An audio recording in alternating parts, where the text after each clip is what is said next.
The morning I found out, I was standing in the kitchen of a house that suddenly felt too big, pouring coffee I didn't want into a mug my wife had picked out at a market in Stratford 15 years ago. It was a Tuesday in late October, the kind of gray Ontario morning where the light never quite arrives, and I had a voicemail on my phone from a woman named Renata at Sun Life Financial that I'd been putting off listening to for 2 days. I don't know why I put it off. Maybe some part of me already knew. My name is Gordon. I'm 54 years old. I spent 31 years as a millwright at a paper mill outside Kitchener, worked overtime most winters, never bought a new car until the old one stopped running. My wife, Carol, I called her Cara, always did, right from the first date. She passed away 14 months before that Tuesday morning, from pancreatic cancer. 11 weeks from diagnosis to the end. 11 weeks. Cara had a life insurance policy through her employer, an elementary school board where she'd worked as an administrative coordinator for 22 years. The payout was $162,000. Not a fortune, but enough. Enough to pay off what was left on the mortgage, keep the heat on, maybe eventually help our younger son through university without him, starting his life drowning in debt. I had not touched it. I want you to understand that. I am the kind of man who does not touch things that are not mine to touch. That money belonged to Cara's memory, to the future she would have wanted for our boys. I left it sitting in a separate account at the credit union while I figured out what the right thing to do with it was. Or at least, I thought I had. I listened to the voicemail from Renata on that Tuesday morning, standing at the counter with my coffee getting cold. She was polite, professional, said she needed to speak with me regarding a policy review that had flagged some documentation irregularities. She gave me a direct number. Her voice was calm in a way that people are calm when they are delivering bad news to strangers, and have learned to keep their own feelings out of it. I called her back before I'd even finished the coffee. She answered on the second ring and asked me to verify my identity. I did. Then there was a pause, not long, maybe 3 seconds, but the kind of 3 seconds that changes everything that comes after it. Mr. Gordon, she said, I want to ask you directly, did you authorize any changes to the beneficiary designation on your late wife's Sun Life policy in the past 18 months? I set the mug down on the counter. No, I said. Another pause. Are you somewhere you can sit down? I pulled out a kitchen chair and sat. What Renata told me, carefully, in the measured language of someone reading from notes they had already written and rewritten, was this: 10 months earlier, a change of beneficiary form had been submitted to Sun Life on my late wife's policy. The primary beneficiary, which had been me, had been changed. The new primary beneficiary was my older son's wife, my daughter-in-law, a woman named Genevieve. I asked Renata to repeat it. She did. The form was submitted with supporting documentation, she said. A statutory declaration. A letter, purportedly from a healthcare provider, suggesting you had been assessed as unable to manage complex financial decisions following your wife's death. I didn't say anything for a long time. Mr. Gordon? I'm here, I said. I don't understand who would have. And then I stopped, because I did understand. I understood completely, and the understanding felt like stepping off a curb you didn't see. Let me tell you about my older son, Philip. Philip is 31. He's always been the one with the head for things. Numbers, systems, angles. He did a year of business school at Laurier before deciding it wasn't for him and pivoting into real estate.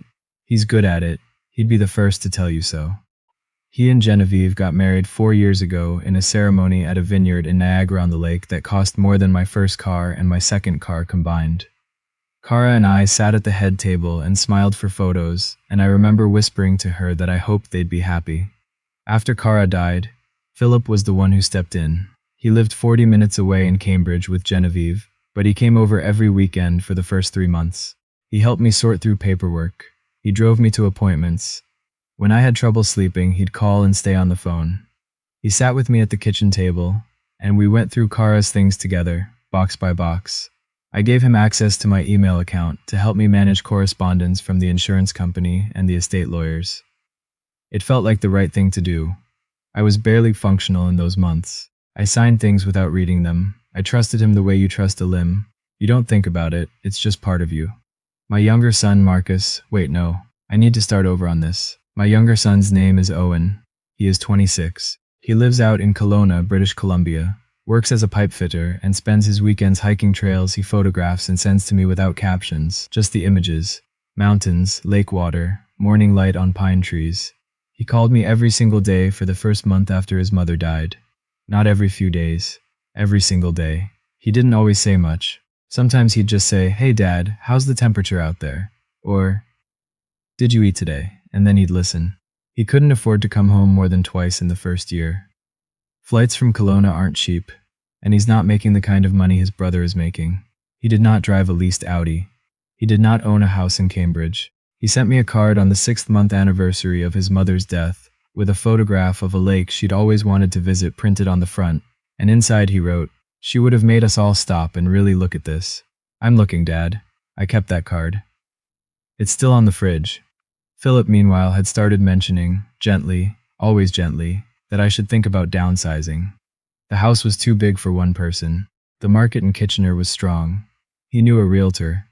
He said he was only thinking of what was best for me, and I believed him, because why wouldn't I? He was my son. He'd been sleeping on my couch every weekend for 3 months. He never asked about Kara's life insurance directly. He didn't need to. He had access to my email.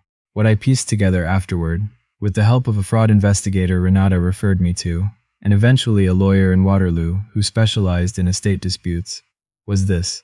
Philip had obtained a copy of the beneficiary change form. The blank version was available online from Sun Life's website. He'd filled it in. He'd had Genevieve witness his signature, which was not my signature, though it was close enough to pass an initial review. The statutory declaration, the one claiming I was cognitively impaired, had been drafted using a template and signed by a notary in Cambridge. The healthcare letter had not come from any doctor I had ever seen. The firm's name on the letterhead didn't appear in any provincial registry. He had submitted it all electronically through the client portal. Using my login credentials, the ones I had given him, I want to be precise about the timeline here because it matters. He did this 8 weeks after his mother's funeral. 8 weeks. While I was still sleeping in the guest room because I couldn't bring myself to sleep in the bed we'd shared for 29 years. While I was still finding her handwriting on grocery lists tucked in kitchen drawers. While I was eating toast for dinner because cooking felt like too much effort. He did it then because he calculated, correctly, that I would be at my most distracted, my most dependent, my most trusting. Sun Life's fraud flag had been triggered not by anything I did, but by a routine beneficiary change audit that their compliance team conducts on policies where the primary insured has recently passed. A junior analyst noticed that the healthcare provider's license number on the letter didn't match provincial records. She escalated it to Renata.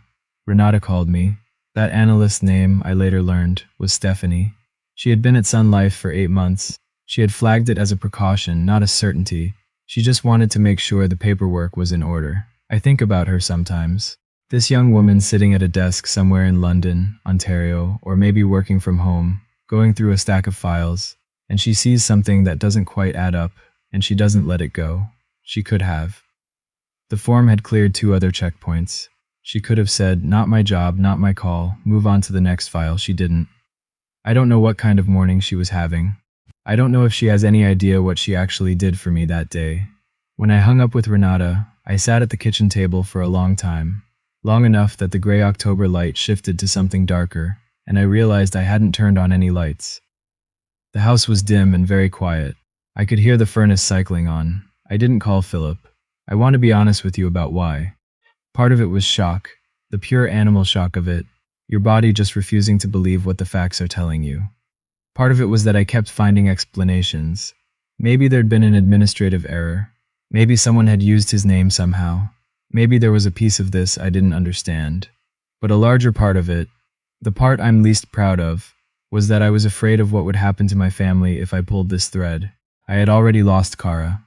The idea of losing Philip too, of what that would do to whatever was left of us, felt like more than I could carry. I did not call a lawyer right away either. What I did was call Owen. He picked up on the second ring. It was 3 hours earlier in Kelowna. He was on a job site. I told him what Renata had told me. He was quiet for a moment. Then he said, "Okay, Dad, don't call Philip yet. Don't do anything yet. I'm going to book a flight." He was at my door in Kitchener 31 hours later, still in his work jacket, a duffel bag over one shoulder. He looked exhausted. He looked exactly like his mother around the eyes when she was tired and trying not to show it. He came in, sat down at the kitchen table and said, "Tell me everything." So I did. What happened over the next 3 weeks is a long story compressed here for your benefit. Owen helped me contact the fraud investigator. We retained the lawyer in Waterloo, a woman named Patricia, whose handshake was firmer than most contractors I'd worked with. We gathered every email, every document, every log of access to my account. Sun Life cooperated fully once the fraud investigation was opened formally. Their digital access records showed clearly that the beneficiary change had been submitted from an IP address registered to Philip and Genevieve's home in Cambridge. The statutory declaration turned out to be the piece that unraveled everything else. The notary who'd signed it had retired 2 years earlier. His license number had been lifted from a public directory. When investigators reached him, he was living in Muskoka, growing tomatoes. He'd never seen the document in his life. Patricia advised me that we had a strong case under Section 380 of the Criminal Code for fraud over $5,000 and potentially additional charges related to the fabricated healthcare documentation. She laid this out calmly, with the flat efficiency of someone who has seen this before and needed me to be clear-eyed about what was ahead. I sat across from her desk, and I thought about Philip at 7 years old, teaching his little brother to ride a bike in the driveway. I thought about him at the hospital when Kara died, how he'd put his arm around me in the parking lot and just stood there. I thought about the vineyard wedding, the way Genevieve had laughed at the rehearsal dinner, the way I'd thought, she's good for him. What do? I asked Patricia. She said, you decide what outcome you're trying to achieve. Justice is one thing. Money is another. Your family is a third. They don't always point in the same direction. I told her I wanted the money protected. I told her I wanted it to go where Kara intended it to go. And I told her I wanted Philip to understand, really understand, what he had done. We did not in the end pursue criminal charges. That was my choice. Patricia thought I was being too generous. She said so plainly, and I respect her for that. But I am 54 years old, and I have worked with my hands my whole life, and I know the difference between justice and punishment. And I know that what I wanted was not to watch my son go to prison. I wanted him to have to live with it. What happened instead was this. Sun Life voided the fraudulent beneficiary change. The policy remained in my name. Philip was contacted by their legal team and advised that the matter had been reported to the RCMP Financial Crimes Unit, and that should any further irregularities arise, criminal referral would be made immediately. A civil demand letter was sent to him through Patricia's office. He was required to reimburse the costs of the fraud investigation, $4,300, paid in full within 60 days. He paid it. He didn't call me first. He didn't call me after. He had his own lawyer draft a single-paragraph letter saying he disputed the characterization of events, but was settling to avoid prolonged proceedings. He disputed the characterization of events. Owen was at the kitchen table when I read that letter. He watched my face. You okay? He said. No, I said, but I will be. Genevieve sent me an email 2 weeks later. It was 4 paragraphs long and used the word misunderstanding 3 times. She said Philip had been under enormous financial pressure. The market had softened, a deal had fallen through, they had overextended on the Cambridge house. She said they had convinced themselves I wasn't managing well, that I would never miss what I didn't know I had, that it was effectively going to the family anyway. She said she hoped I could find it in my heart. I read it twice. I deleted it. I did not respond. Here is what I want to tell you, because I've had 14 months now, since that Tuesday morning to think about it, and I've turned it over more times than I can count. The money is not the point. I know that sounds like something people say when they've gotten the money back and can afford to be philosophical about it. But I mean it. The $162,000 that Kara's 22 years of service earned. It's in a trust now set up with Patricia's help, divided equally between the boys, on terms that don't require Philip to be involved. Owen doesn't know the full breakdown. He didn't ask. What I lost was not money. What I lost was the version of my older son I thought I knew. The one who slept on my couch and drove me to appointments and sat with me at the kitchen table going through his mother's things. I lost the understanding that he was doing those things because he loved me, rather than because he was running a calculation about what came next. I don't know if those two things are mutually exclusive. That's the part that actually keeps me up at night, if I'm being honest. I don't know if he loved me and also did this. I don't know if grief does things to people that they'd never otherwise do, or whether what happened just revealed something that was always there. I spent a lot of time being angry at myself for giving him access to my email, for signing things without reading them, for being so thoroughly grief-hollowed that I made myself an easy target. Patricia told me, gently but clearly, to stop. He used your grief as a tool, she said. That's not a character flaw in you. That's a character flaw in him. I'm working on believing that. Owen came back for Christmas. He drove this time. 2 days each way, the Trans-Canada in December, the kind of drive most people wouldn't consider reasonable. He showed up with a cooler full of BC cherries he'd had frozen since summer, because Kara loved them, and he didn't want to show up empty-handed. He slept in the guest room and we watched hockey, and I made him his mother's recipe for pierogi, and neither of us said much about any of it.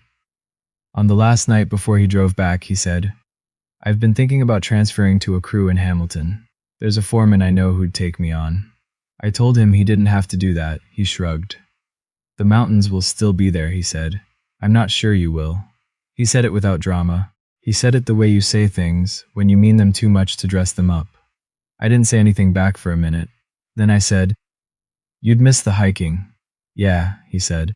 But I'd pick up hockey again. Never should have stopped. I thought about Kara, and how she always said Owen was the one you had to watch out for. Not because he was trouble, but because the quiet ones always see more than you think they do. She said it like she was proud of him. She said it like she knew something the rest of us didn't. She was right. She was almost always right. Philip has not called.